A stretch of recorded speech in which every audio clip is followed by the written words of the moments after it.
Hi friends, welcome to my recap of Watchtower Study Article 49 where, wow, is all I can say. It's all about how to treat others. I don't know why Watchtower feels they need to do a study article like this and have the indoctrinated attend a meeting and study it. I'll never know, but I hope to go through this study article very quickly, friends. Let's dive right in. Here it is, friends, what Leviticus teaches us about how to treat others. It's taken from Leviticus 19, verse 18, where Watchtower claims it says, you must love your fellow man as yourself. There's the verse on the right. I'm going to read it. Thou shalt not avenge nor bear any grudge. Isn't that interesting? Against the children of thy people, but thou shalt love thy neighbor as thyself. I am the Lord. Notice the preview in the box. Christians are not under the Mosaic law. That is definitely true. But that law mentions many things that we should do or should avoid doing. Learning about them can help us show love to others and please God. This article discusses how we can benefit from some lessons found in Leviticus 19. All right. Jumping down to paragraph 3 under the subtitle, Showing Consideration for Those with Physical Limitations. It's taken from Leviticus 19:14 about not cursing the deaf nor putting a stumbling block before the blind. Really?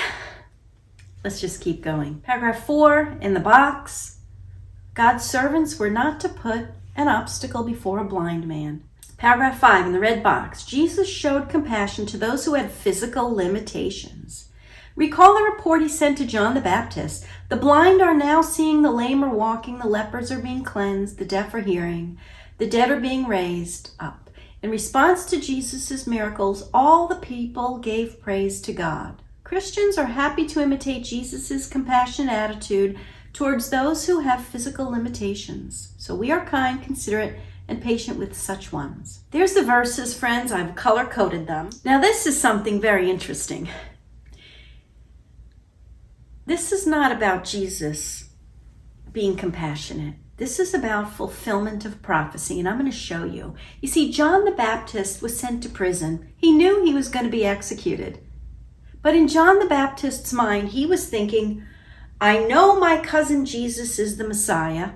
I was the forerunner, the fulfillment of that prophecy, but I'm in prison. Why isn't Jesus restoring the kingdom at this time? That's what he thought. So he was having doubts. So he sends his disciples to Jesus to say, are you the Messiah, or should we be waiting for another? He was doubting. Jesus answered him, and he quoted Isaiah. Let me show you. Luke 7:22, what is in bold? Then Jesus answering said to them, go your way and tell John that things you have seen and heard, how that the blind see, the lame walk, the lepers are cleansed, the deaf hear, the dead are raised. To the poor the gospel is preached. Friends, he was quoting from Isaiah 35, verse 5, in reference to the Messiah. Then the eyes of the blind shall be opened, the ears of the deaf shall be unstopped. Then shall the lame man leap as an hart, and the tongue of the dumb sing. When Jesus responded to John the Baptist in Luke 7, as the paragraph had cited, the blind see, the lame walk, John understood that he was the Messiah. That's what this verse meant. Watchtower fails to recognize that. They belittle this fulfilled prophecy by just comparing it to having compassion, by just saying that Jesus had compassion. Now, they also cited Luke 18, and I want to show you something interesting. Notice in the green box at the top it says, and all the people gave praise to God. Luke 18:43. There it is, friends, in green, and immediately he received his sight and followed him, glorifying God, and all the people, when they saw it, gave praise to God. Look what this guy said in pink when he was asking for his sight to be restored. He said, and he cried, saying, Jesus, thou son of David, in pink, thou son of David, have mercy on me. Jesus asked him what he wanted, and he said in pink, "Lord, that I may receive my sight." Do you understand what's happening here? By this blind man calling Jesus, "Thou Son of David," he knew he was the Messiah. This blind man knew Isaiah 35, that the Messiah would give sight to the blind. That's what this is referring to, friends. Watchtower ignores completely the whole context of this verse and the whole reason why this verse was put in the book of Luke. But then I'm not surprised. Anyway, let's get back to the article. All right, up at the top in blue, Watchtower's giving more very important advice to their followers. You must not steal. Paragraph 8 in green, read Leviticus 19:11 through 13. There it is on the left. What's in the box, friends? So fraudulent business practices are linked with stealing and robbery. Paragraph 10 in red. Too many employees are paid once or twice a month, not every day. The next box. Some employers take advantage of their employees by paying them an amount that is far below what is fair. Really? Up at the top in the pinkish color. We can see this at Leviticus 19:17 and 18. There it is, friends. What about the disfellowshipping policy? I've put a quote from a Watchtower there. Notice what's underlined by the exclamation point. All in the congregation can show principled love by avoiding contact and conversation with the disfellowshipped person. So friends, how is that not bearing a grudge against the children of thy people? Congregants are required to shun members of the congregation when they don't even know the offense. Such hypocrisy. What's underlined? Paragraph 13. One way to show love for our neighbors by applying the counsel found at Leviticus 19:18. You must not take vengeance nor hold a grudge. Most of us know of cases in which a person has held a grudge against a co-worker, a schoolmate, relative, or a family member, even for years. No kidding.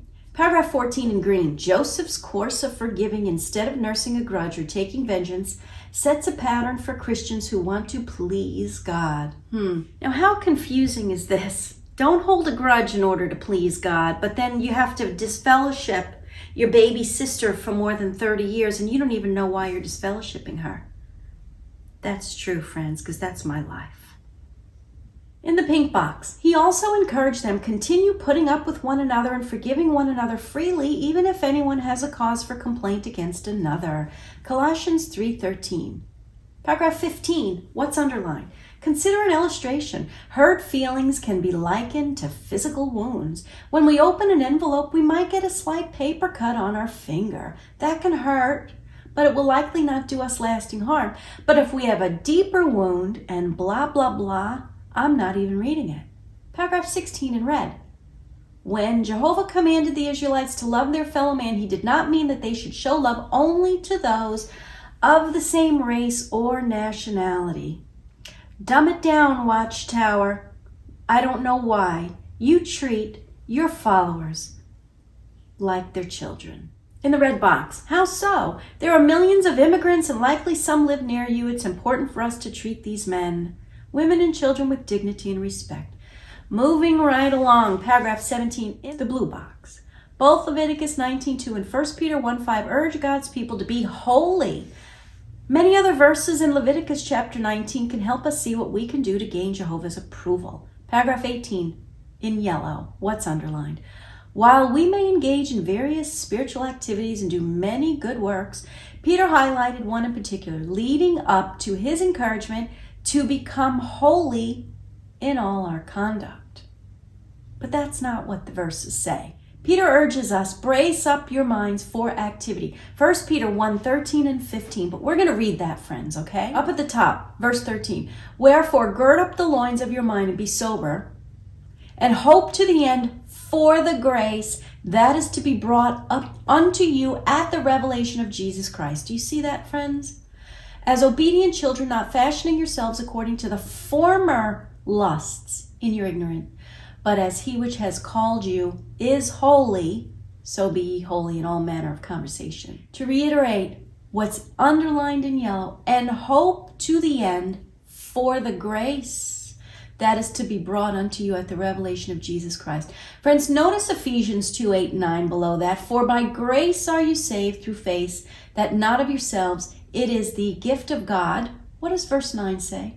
Not of works, lest any man should boast. Friends, this article and the one prior, and for the most part all of them, focus on good works. Focus on being holy in your conduct. Being holy by what you do. Pleasing Jehovah by what you do. Yet these verses, this verse that Watchtower even cited, says, hope for the grace that is to be brought unto you at the revelation of Jesus Christ. Friends, we're saved by grace, not of works. How much more clear can it be? After Jesus died and was raised from the dead, we were to put our faith in his saving grace. The final sacrifice was made. And then Jesus, in offering up himself, sat down at the right hand of God. We don't have to be good. We're saved by grace. Christians, friends, once they truly have their lives transformed by putting their faith in Jesus Christ, by putting their trust in him, they no longer have the desire to do the things that they used to. That's what 1 Peter 13 is saying. Actually, verse 14. As obedient children, not fashioning yourselves according to the former lusts in your ignorance. Now, does that mean that Christians are perfect? No. Does that mean that Christians do things they shouldn't? Yes. But there's consequences for their sin. Whereas before, when they used to do things in their ignorance, they weren't convicted. But now that they're a Christian and they choose to fall back and do those things, then they're convicted by the Holy Spirit, friends. They don't lose their salvation. We could never work our way to God. We could never be good enough to him, for him, to enter his presence. Anyway, that's it for this article. I knew it was going to be quick. Put your faith and trust in Jesus Christ today, friends. He died for you. He'll save you. Thanks so much for watching. Hope you have a great day.